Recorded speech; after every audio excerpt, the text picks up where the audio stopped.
Every Tuesday, Reddy Neumann Brown does bring in immigration updates. What do we have today, Emily, to discuss?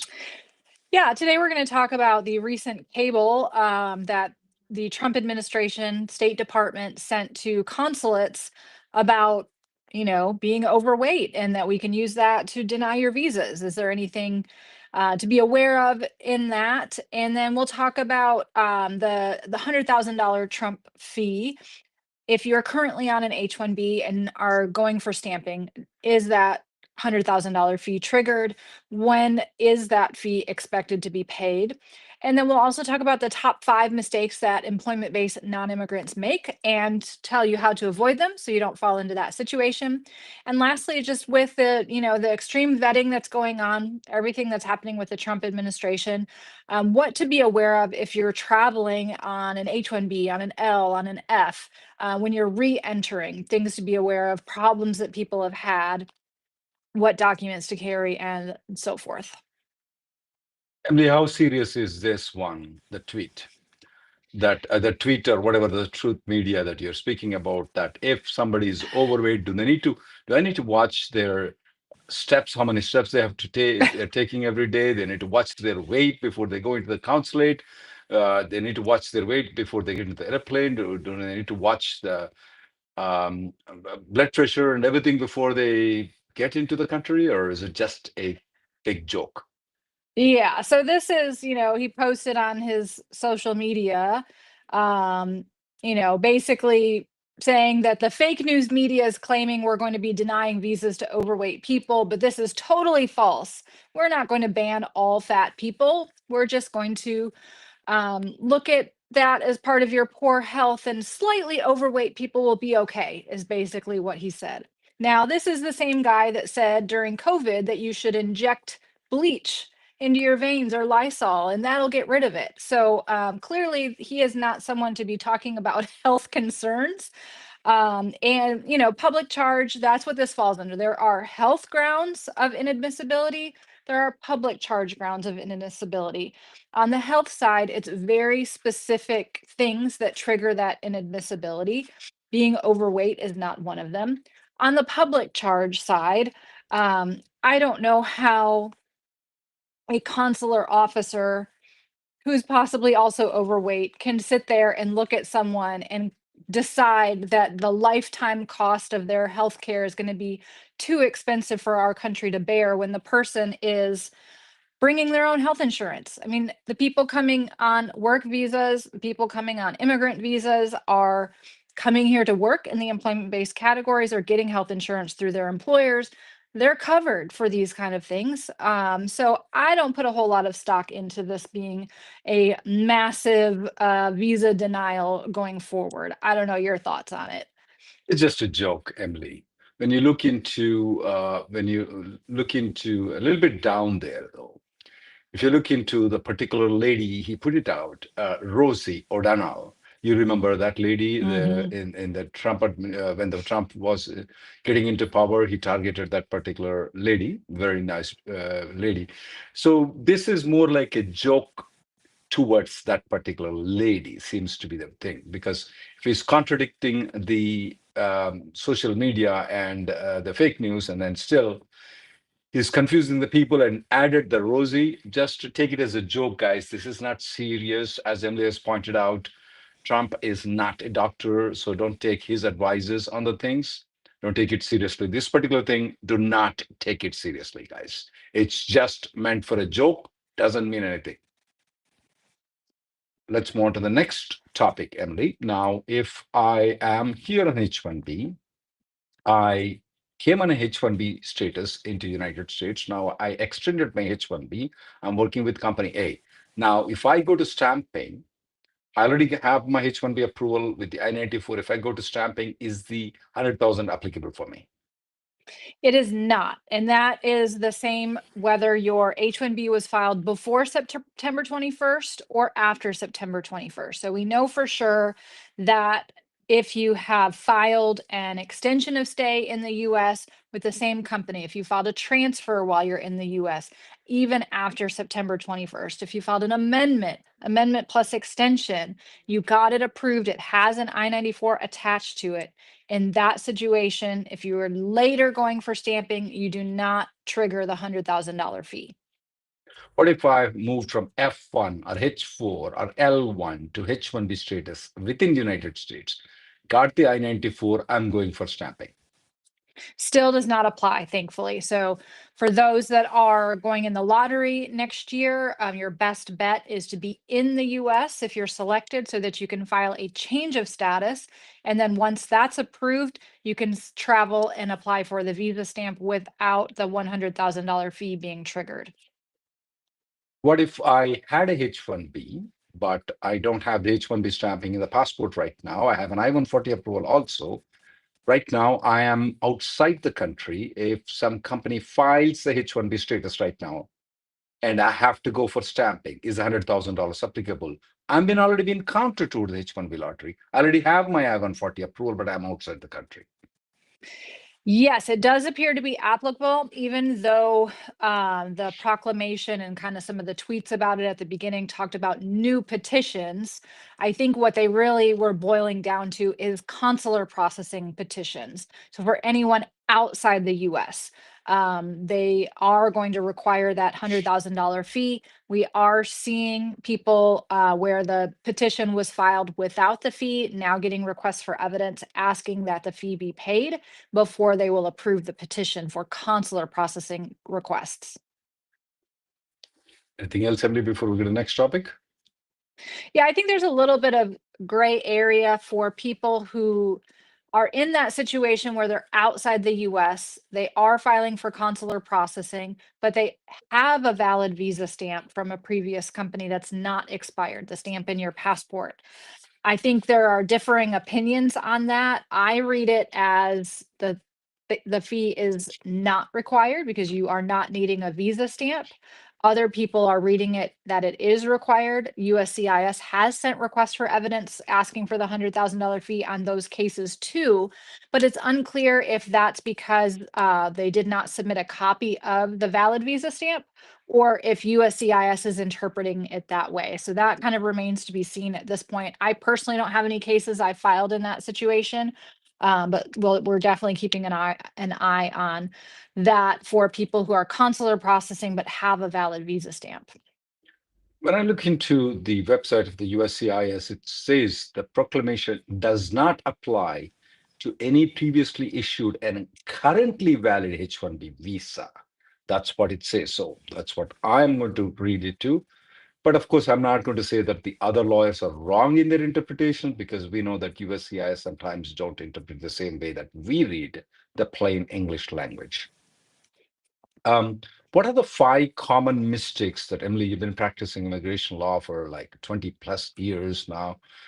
We have an office which manage almost 100 people. And what are the common mistakes that you see people who are non-immigrant visa people, whether H1B, L1 visa people? What are the 5 common mistakes that people should learn, people should have knowledge about?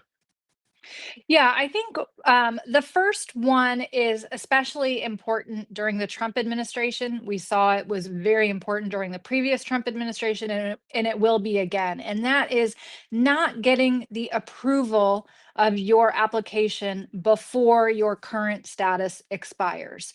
If you are in a situation where maybe you filed an extension with your employer, and while it's pending, you get a request for evidence and it's filed in regular processing, the company takes its time to respond.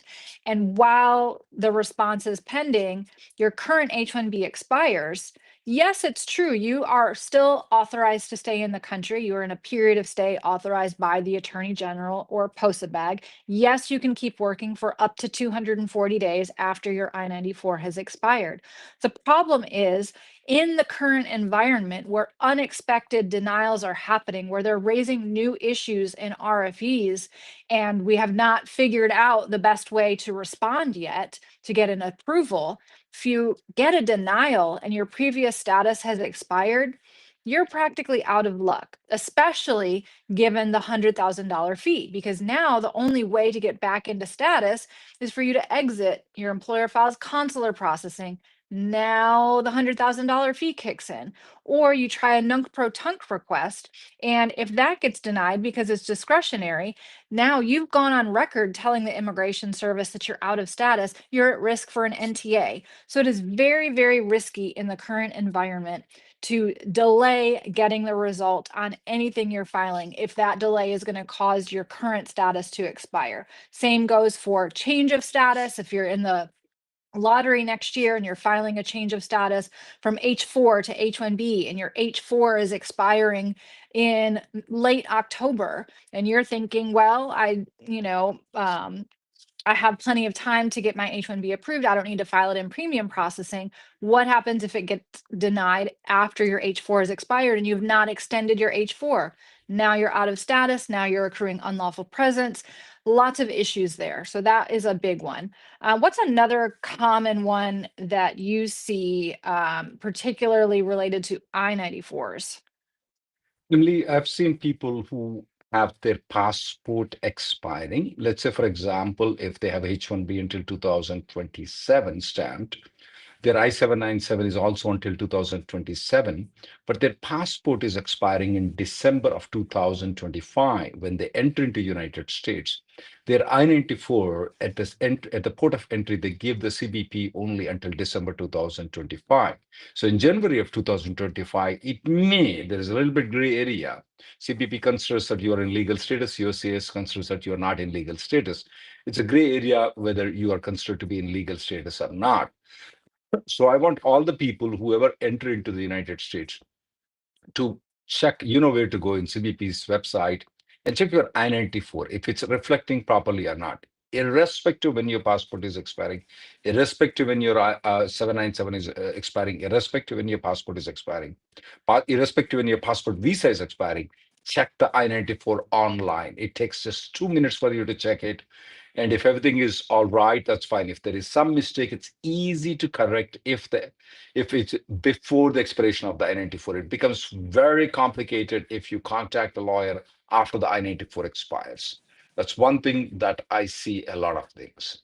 Emily, the third thing what I see is that when people move from location A to B location, Emily, do they need to file an amendment immediately? Let's say, for example, they're moving from New Jersey to Dallas. Or can they settle down in Dallas and then file an amendment?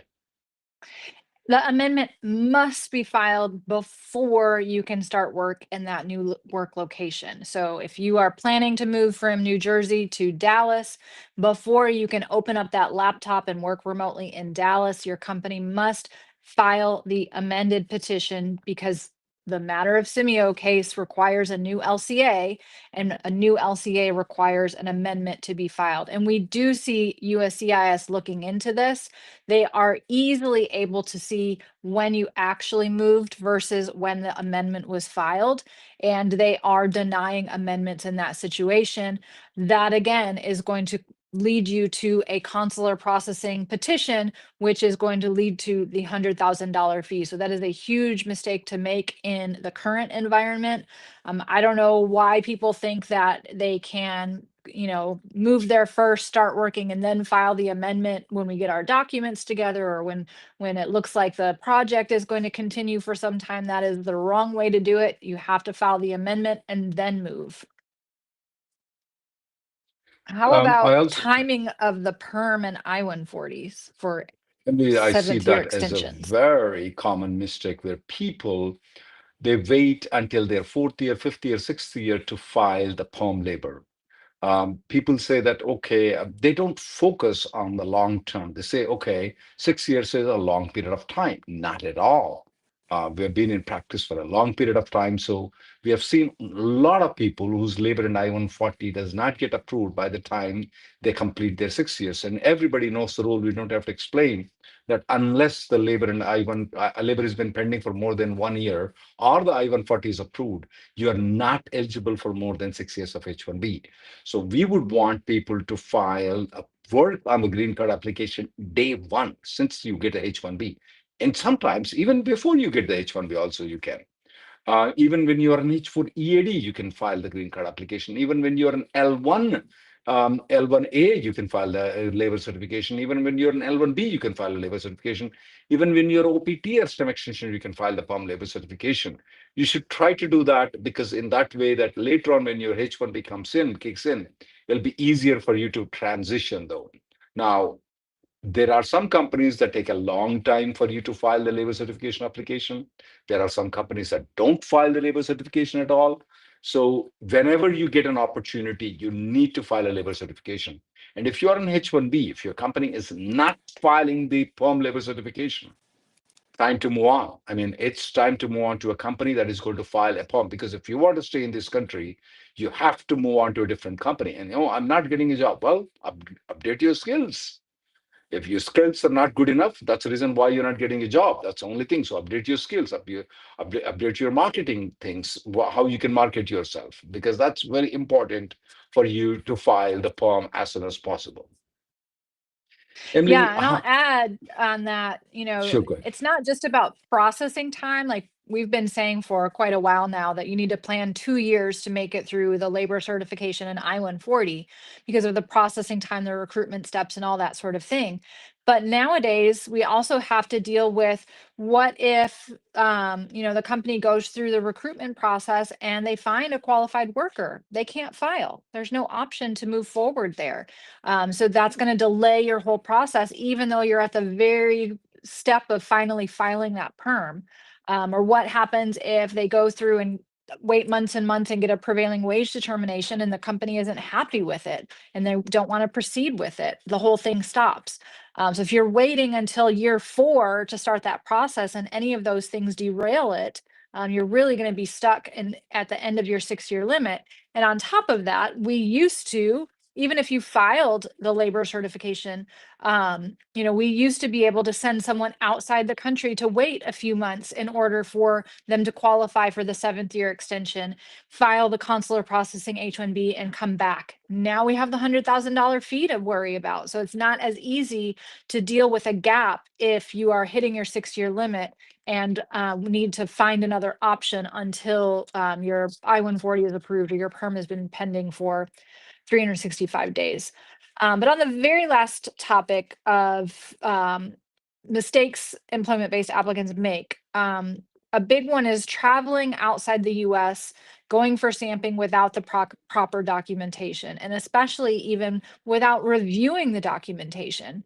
You should be aware of what the company submitted on your behalf. You should have your LCA. You should know what the job title is listed on that. You should know what the SOC code, the occupation category is. You should know what the wage level. And if any of those things are not in line with the work that you're actually doing, you need to discuss that with your employer, with their attorney, and file an amendment if necessary. Make sure that that is all matched up. It has to be aligned with the actual work you're doing. Make sure when you're going for stamping, you have your I-797 approval, your LCA, the copy of the petition. You've read through the employer letter of support that describes your job duties. So that you can answer questions about that, because we're again in an age of extreme vetting. There's going to be a lot more questions, a lot more detailed information needed to get the visa stamp or to re-enter the US than ever before. Emily, what are the airports or the port of entries that you feel are not comfortable for you, though, where you hear a lot of stories? Yeah, Chicago, Seattle, Boston, Abu pre-flight Dhabi? inspection, Abu Dhabi. Yep. Yeah. Yeah. So, And if you're coming from Canada, Toronto, Pearson Airport, pre-flight inspection, avoid those for sure. Emily, isn't it? I have my H-1B approved by USCIS. I have my H-1B stamped by the consulate. Now I'm going with a different department. Even the CBP, the port of entry people, have a right to deny, even if I have all these things, Emily. Yeah, and you have to be really concerned with CBP because they have more power called expedited removal. If they think something isn't right, if they think there's any sense of fraud or misrepresentation between what the employer said, what's actually happening, and what you've said, and they deny your entry, they can ban you for the next 5 years under this expedited removal process. There's no judge involved. You don't have the right to an attorney. It happens instantly at the airport after you've been on a flight for 8 hours and stuck in secondary inspection for who knows how many hours, gone through this long, drawn out interview process. So you want to avoid that situation and make sure that you're prepared not just for the visa stamping, but also for the entry at CBP with all the proper documents and information. Anything else, Emily, before we go to questions? I think we can go ahead. RK is asking a very good question that what is this Project Firewall where the story online about 170 employers are getting investigation? Any truth in it? I think so. It's going to be much more than 170 employers that are getting investigated. For sure, there's truth in it. We also see that since the Trump administration came in, they have revoked up to 80,000 non-immigrant visas that were already being issued. Even that news is circulation. Is there a truth in it? Absolutely. We have seen, I think so, the 80,000 is a less number. They probably revoked a lot more than that. There are more companies in the scrutiny. Maybe this under the Project Firewall, they may be only 170 companies though, but under the investigation of the USCIS, there are a lot more than 170. We have seen so many cases where the people have filed in-house projects that got their H-1B revoked. We have seen a lot of people who have filed, a lot of companies that have filed duplicate H-1B approvals a long time ago. I mean, that was 2 years ago. Even they are getting their H-1B revoked. Yes, they are all truth. Absolutely, there is a truth in it. Damien says, is there any information or idea of when EB3 other worker for rest of world will be current?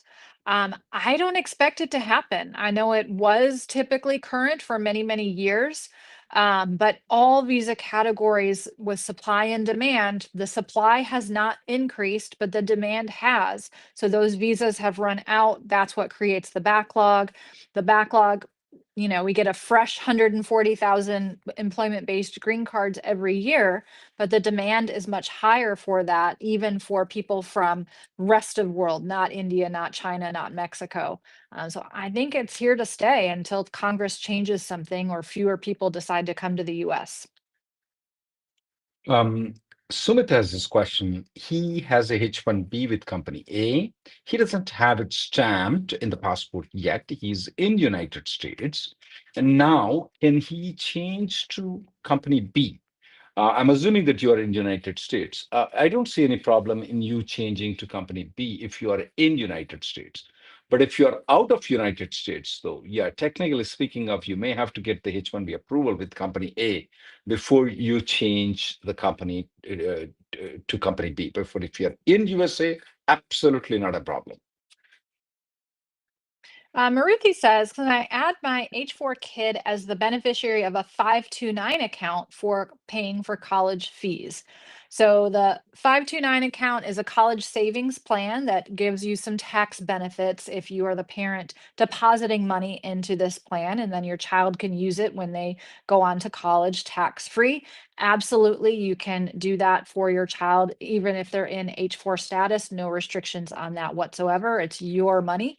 It's not considered any kind of public benefit. Also, for those people who have any doubt that whether people can contribute to the 401k plan, you can contribute to 401k plan. And just in case, if you have to go back to your home country, can you access the 401k plan? Absolutely, you can access the 401k plan. It's pretty safe. I strongly recommend people should avail that 401k. You have employer matching, you have a lot of tax benefits in it. So it's really good plan. I advise all the people to get into the 401k plan. Bhavya has this question. I'm an H-1B, 60 days is nearing. Can I move to B2? And once I move to B2, can I move back to H-1B? And is $100,000 applicable? If you're nearing to 60 days, we strongly recommend you can move to B2. and you can move back to H-1B. We do that very every day, not a problem. And you are not subject to $100,000 because you're not leaving the country. You're changing the status within United States to B2 and back from B2 to H-1B. You're not subject to the $100,000 fees. AVHS asks if there's any info on India EB2 moving to December 2013. So that is the date that's listed in the date for filing chart in the November visa bulletin compared to April 2013, which is in the final action date chart in the November bulletin. The November date is the State Department's best guess at what the final action date might be by the end of this fiscal year, which is going to be September 2026. So based on that, my best guess would be December 1st, 2013 might roll around in September 2026 at the earliest. Rick has this question: can an employee pay the $100,000 fees? No, employee cannot pay the $100,000 fees. Hari has this question: can an employee pay for the lawyer's fees and filing fees for the H-1B amendment? For the lawyer's fees, absolutely not. For the filing fees, basic filing fees, no, you cannot pay. But can you pay the premium processing fees for the H-1B amendment? Yes, you can pay the premium processing fees, but not the regular fees, not the lawyer's fees. Nilanjan says, my H4 is already approved on November 4th. The H4 EAD was filed separately October 31st. Current EAD is expiring in February 2026. Will I get the EAD by then? And then what are my options? Because without the EAD, I will lose my job. It is all over the place. I see some EADs getting approved in 2-3 months. Some are taking 11 months. Every day I look at the mail that comes in our office and the received date on EAD approvals, it's just all over the board. So it's very possible that you might not get it by February 2026. You could try to request an expedite with USCIS, typically not successful. You could try reaching out to your congressman or senator's office, also typically not successful. The best thing that actually works based on our experience has been delay litigation under the Administrative Procedures Act. That is something that Stephen Brown in our office handles, so you can definitely reach out to him. And you don't want to wait until February to do that because it can take about 2 months to get a result. So it's something that you might want to start looking at by the end of the year.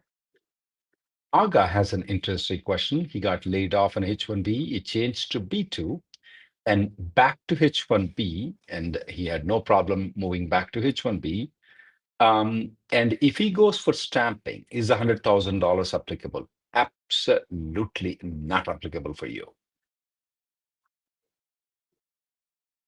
Garik says, I filed for my H-1B in June, still haven't heard anything. What is the processing time? I think that's pretty normal. I'm not sure if this is a cap subject H-1B with a June 30th deadline for filing. We're still getting those case processed right now. Even for H-1B extensions, change of employer, those sorts of things. It's definitely not uncommon for cases to still be pending in June. If your status is expiring, you should upgrade to premium processing. Make sure you get the decision before your current status is expired. Kiran has an interesting question that if the Indian citizens can avail the Social Security benefits if they accumulate the 10 years or 40 quarters of working in United States once they reach the 62 or 67, do they have to be in India? Do they have to be in USA? I have had some clients that contacted me from Chennai. I helped him, I advised him to apply for the Social Security benefits while he's in Chennai, and that gentleman got the Social Security benefits, had no issues in it. Now, if the governments change later on what they do, I cannot tell it. Right now, you don't have to be a green card holder. You don't have to be a citizen. You don't have to be in the United States. If you are 62 years and you have contributed 10 years or more for the Social Security, you're eligible. Now, things may change later on, but as of now, that is what it is. SGN 1989 says, how long is it taking for LCAs to be certified if they were filed after November 1st? They're still taking 7 days. There's no delay in getting LCAs now that the government hasn't reopened, but at least flag system is reoperating again. 7 days is very normal, and LCAs are being processed as normal now. My son is an H4. He wants to switch to F1 for his college education. Does he has to visit India for stamping? Can he stay here and get the approval? He can stay here. This is from Kumaran Vijay Rangan.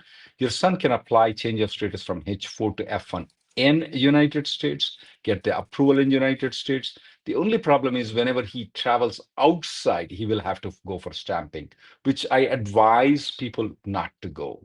Now, please understand that you should avoid stamping in all conditions whenever you can. For example, Kumaran's son does not need to go for stamping. He can stay and change the status. Stamping is not very comfortable right now in Trump administration. Now, Kishore has this question. L1B got rejected in Chennai. They didn't ask much questions. Well, is there anything that can be done? No, we cannot file an appeal because consular decisions cannot be appealed. The only thing is that file one more L1 and L1B, and then he has to go for the interview and try his luck. That's all. See it, why it's been getting denied. I can say that the amount of L2s L1Bs getting rejected right now, sorry, not L2s, it's L1Bs getting rejected, significantly high in Trump administration. It is expected to be high. Now, not just L1Bs, guys. We have seen a lot of significant denials in the F1 visas. We have seen a lot of H1B denials. We have seen a lot of H1B 221Gs, though. So my advice, if you are inside United States, don't leave, don't go for stamping, stay within United States and keep on extending until this administration passes and new administration comes in about 3 years. That's my advice right now. Don't go for stamping if you can avoid it. Ash says, my date is current from October. My 485J, along with my medical, was filed. It's been almost 4 weeks and I haven't received any receipts. Is there any way to find out if they received the 485J or the medical? Not really. You have your tracking confirmation, hopefully. I would wonder if these were filed in response to an RFE. If that's the case, the online case status usually does update to say they've received the response to the RFE, unless this is at a local field office, then the online case status typically doesn't work. And when you ask USCIS to confirm if they've received it, all they're going to say is, if you have the tracking confirmation, we received it. I've gotten that exact message from them when I've tried to follow up in that situation. So kind of depends on how exactly you filed them. Did you file the 485J by itself to the 485J filing address? If that's the case, you should be getting a receipt notice. But if you sent it to a local field office in response to an RFE, you may not get a receipt notice. If you did send it to the filing address for the supplement J and you haven't gotten a receipt, file it again. I mean, there's no filing fee, so just submit it again. Medical needs to go where your 485 file is at, which is different from the 485J address. So if you sent your medical to the 485J address, it's probably gone. So you need to interfile that to where your 485 is actually pending. 485J does not get interfiled to where your 485 is actually pending. So all of those things could be part of the issue. Just not enough information on how exactly that was tried to be accomplished. Chintan has an interesting question. Does $100,000 applicable to Canadian citizens applying H-1B since they don't need to go for stamping? What he meant to say is that when we file an H-1B for Canadian citizens, we get a H-1B approval I-797. They don't go for stamping to the US consulate at all, but they just come into the port of entry and then present their H-1B. Answer to the question is if it's been filed after September, if the H-1B has been filed after September 21st and you're outside the country, you're coming in, the $100,000 is applicable, unfortunately. Prasad says my I-797 has an I-94 expiration of August 23rd, 2026. When I went to India to get the visa stamp, the I-94 was cut short to April 3rd, 2026. My attorney thinks my H-1 extension is valid until August. I mean, the petition is certainly valid till August, but your I-94, which controls your status, is not in the eyes of USCIS. In the eyes of CBP, maybe it's valid. So if it was cut short by accident, wrongly, like they looked at your old I-797 or they did it based on your visa stamp that's less than your I-797 approval, you can usually get that corrected through deferred inspection. But if it's based on your passport expiring and now you've gotten your passport renewed, best way to correct it is to travel again, go to Mexico, use automatic revalidation and come back if your visa stamp is expired. One gentleman is asking that his parents are about to visit. They are diabetic. Will that be an issue when they visit? No, guys, it's just a joke what the Trump administration did it. Don't take it seriously. The question is also coming from Ali Drome.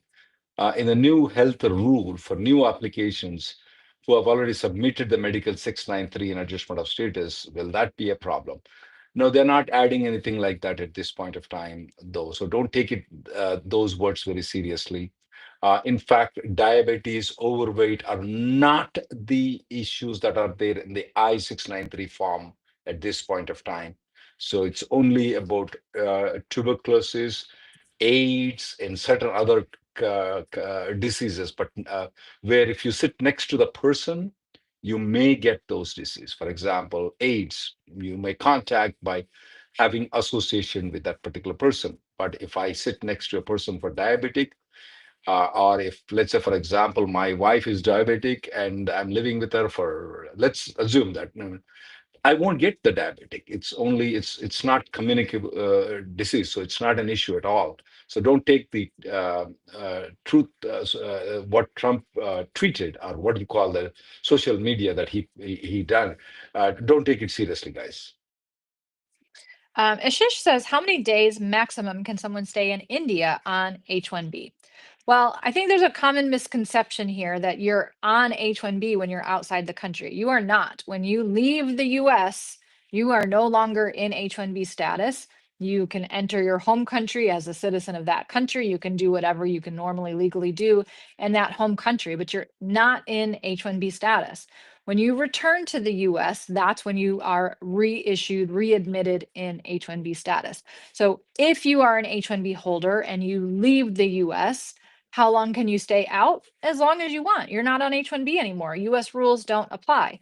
Now, if you have been out for a long period of time and want to come back, you need to have a valid petition, I-797 approval notice. You need to have a valid visa stamp, and you need to have confirmation from your employer that you still have a job to come back to, because that's the biggest issue people have when they've been outside the US for a year and now they're coming back on an H-1B, and they don't have any proof that they still have that job. The officer is going to say, well, what have you been doing outside the US for a year? How do I know that this job is still there? Like, surely you would have been fired by now for not being in the US on an H-1B. So there is no maximum. H-1B rules don't apply when you're outside the US. Can a latent TB be problem for 485? Lungs clear, antibody, everybody, blood is clear, everything is good, but there is a latent TB. No, that's not a problem in getting the 485. Some Indians do test positive for the skin thing, but it's not a latent, it's not something that is a communicable disease. So and their lungs are very clear. So you should not have any problem in getting the green card because of that condition. Sam says, I got my employment-based green card 3 months ago. There's a clawback agreement. Is it legal for the employer to collect fees from me if I decide to quit? Um, yes, but there are certain fees that they cannot collect from you, and that is going to be anything associated with the cost of your labor certification. So if they paid for your I-140 and your 485, yes, they can ask for that money back. But if they paid for your labor certification, which they're required to do, they cannot ask for those fees back. Same thing on H-1B. Any costs associated with the H-1B process, they cannot get back from you. I moved to Canada and I have an I-140 approval. I had an H-1B before. If I want to move back, an H-1B is $100,000 applicable. Absolutely, it's applicable. Unfortunately, it is applicable right now. One other question that's presented by Sunil Natraj from YouTube, though. I got a notice to pay $1,000 for the advance. I may have to pay the $1,000 for the advance parole. I filed the 485 under EB3. Just ignore that. The $1,000 fees is not applicable to you guys because you got an advance parole based on the adjustment of status and the employment based. So that $1,000 is not applicable for you guys. Varun says, I'm changing my job and my wife has an approved H4 till 2027 and also an approved EAD, H4 EAD till 2027. Does she need to file an H4 now? Does she need to file the EAD now, or do we wait till my H-1B is approved? She doesn't have to. When you file an H-1B transfer, if the H-4 remains valid, if the EAD remains valid, it will still be valid when you get your transfer approved.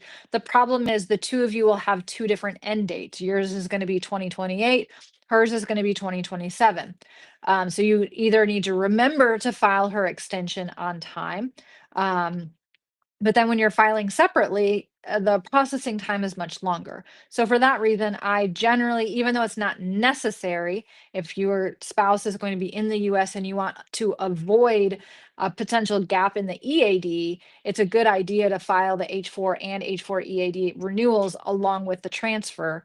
That's the only way you can file them early. And then you can file them all in premium processing. And we are seeing them still bundle those approvals, or at least process them relatively quickly when they're filed all three together. Anita Bandari from Facebook has this question. They have a visa stamped in, visa stamping is there, and they are planning to go for Thanksgiving to Mexico. Will there be any problem? No, I don't see any problem. You guys can go to Mexico and come back. I don't see any problem at all. Venkata says, if the I-485 has been filed and is pending in the EB1 category for my derivative daughter under 21, can we also file an I-130 for her through her mother, who is a GC holder, in parallel? Yes, you can. No restrictions on that at all. Now, if the I-130 priority date becomes current, in order for her to file the 485 based on that, she needs to have maintained some sort of non-immigrant status, whether that's L2 or F1 or something like that. So she needs to keep that non-immigrant status if she wants to adjust based on the I-130 in case the EB1C does not go through. Anil has this question. Can H4 and H4 EAD be filed together online? The answer is no, you can't file them together. You have to file manually. He has the next question is that, can the H4 and EAD be filed with the H1B receipt notice, or do you have to have a H1B approval? You can file H4 and EAD with the receipt notice. You don't need to have the H1B approval. Crore Husband says, what changes are coming to the EB1 criteria? Is it going to be 5 minimum criteria instead of 3? We don't know. We do know that it's on the regulatory agenda for the Trump administration to make some changes regarding I-140 petitions, not just EB1, but also perm-based I-140 petitions. We don't know what those are going to be. I would expect it's to make the criteria, more difficult, maybe give us a little more guidance on what the criteria are, especially for emerging technologies and that sort of thing. I don't think they can change the number of criteria needed to be met, but they can change kind of the difficulty level to meet those criteria. But no one really knows what is coming. We'll have to wait for the proposed regulation to know. DK has this question. He has a speeding ticket, first time, simple one. I'm assuming that the penalty for that is less than $500. Is that going to be any problem in the H-1B renewal or any background check? No, it's not going to be any problem for the H-1B renewal or when you do the background check. Do you need to mention this in the DS-160 form when you go for the visa stamping? No. Do you need to mention this one in the I-485 form? No. Do you need to mention this on the N-400 when you file the citizenship? The answer is no. Next question coming on the same topic is Pavent 1080 from YouTube has this question that he has a traffic ticket. I'm assuming it's less than $500 and it's settled, and either he paid or he did the defensive driving or whatever not. Subsequently got the green card. Do I need to mention this on the N-400 form? You don't need to mention the N-400 form. If it's less than $500, not a problem. Since it was less than 500, it's not a problem that you didn't mention the 485. You should not have any problem whatsoever at all in your getting the citizenship. Pawan.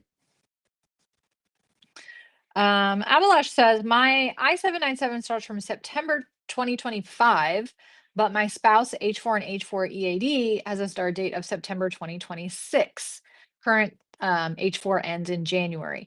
Raised a typographic error request, would like to check the processing time.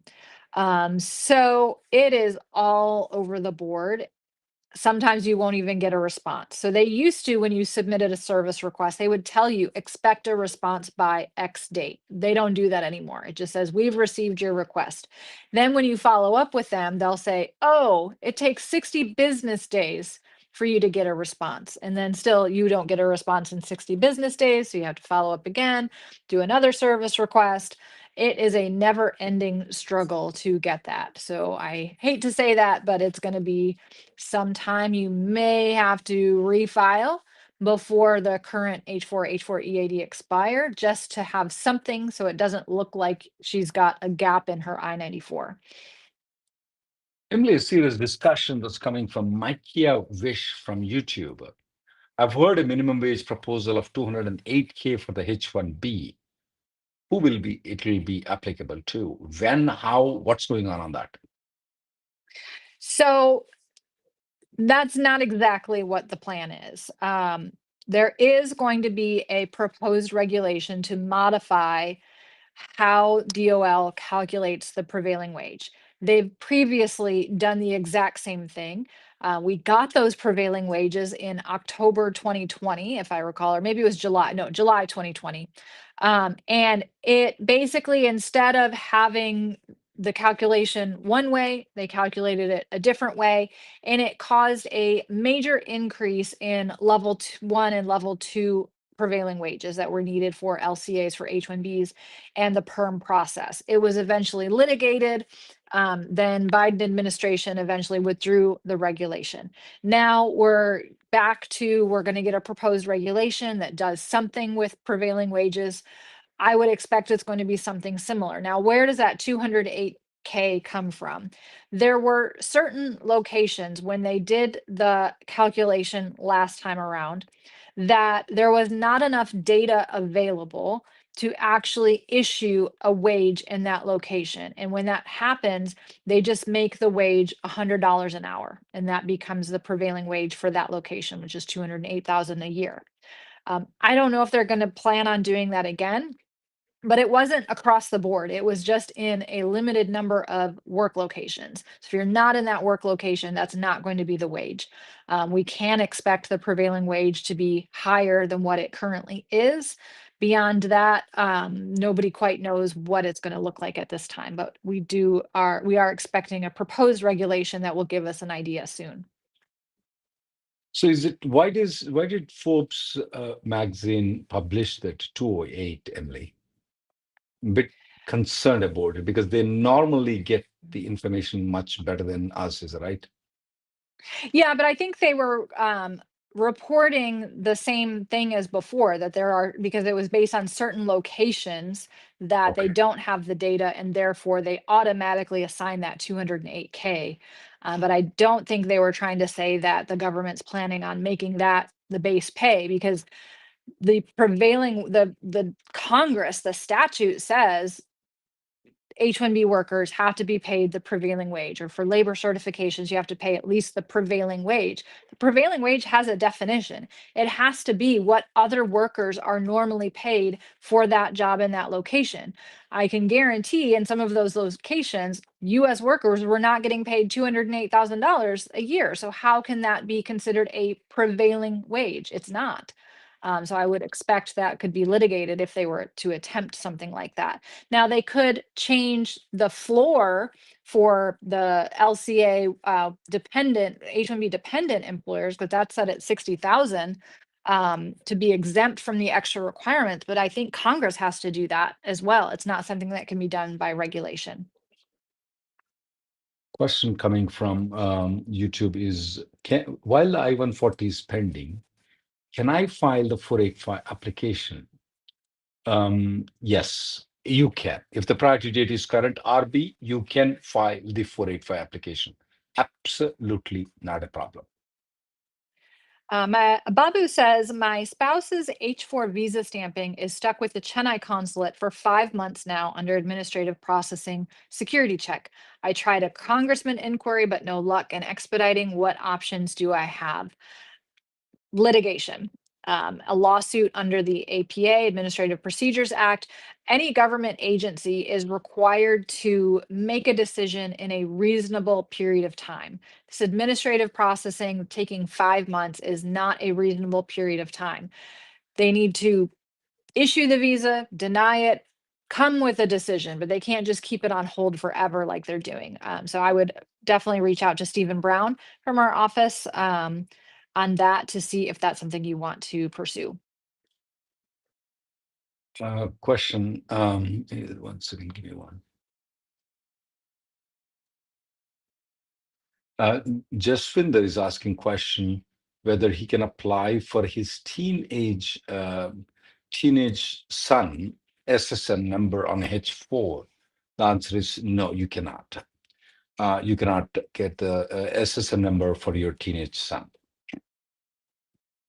Is the US government shutdown over? Yeah, it will be over. It is almost over right now. Because it's signed by the president as of now. Is it right, Emily, or not yet? Most probably it will The be. shutdown, I think it just Yeah. passed the Senate, so now it's got to still go back to the House. House. They're It'll be planning. it'll be over. But while that is going on, though, Department of Labor has already opened partially for certifying the LCS at this point of time. That has nothing to do with the opening of the government. But even while the shutdown is there, they're operating. The LCS is operating. It is going at a lower speed right now. Definitely, once the president signs the bill, then it should go with full speed. Prasjit says, I've applied for my EB3 I-140 to downgrade from EB2, received the receipt number a month back. My priority date is current under EB3. When do you suggest premium processing? I think you can do it now. You might have to submit it multiple times because they might reject it saying that they don't have the original labor certification in the file yet, but that's okay. Just resubmit it. Keep doing it until they accept it in premium processing. Name only in birth certificates is one alphabet different. Is that going to create any problem? This question is coming from Aga. No, it doesn't create much problems though, because there are many languages in the world, guys, especially when they write it down in English, the things change here and there. So that's not much of a deal as long as you have other documents, especially if you are from India, you have like passport, you have school certificate, you have Aadhaar card, PAN card, ration card, election card. If you can provide any of those things substantiating, you will be in a good shape. I'm not expecting any problem for you in the long run. Kishore says, I filed for H4 EAD in January 2025. It's pending for 9 months now, more than 9 months now. For standalone cases, the processing time says 12 months. What options do I have to get the approval faster? Well, because the processing time says 12 months, you cannot submit a service request. You can try an expedite request, which doesn't work very often. You can try your congressman, which doesn't work very often. You can try litigation, which does often work. So litigation is likely going to be your best bet there. Nitin Jangam has this question. I've applied for B2 before the H1B expired in November 5th.